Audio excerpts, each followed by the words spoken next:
ألسنا أحق بقلب سعيد؟ أما آن للروح أن تستعيد عهدا جديد؟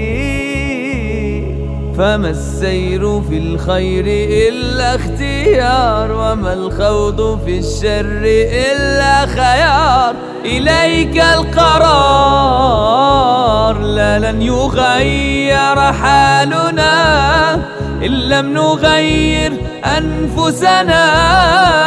أسوة في كوننا والله قدرها. كن أنت أول من يقيم في نفسه عيشا قويم. تهدى الصراط المستقيم، بادر وغيرها.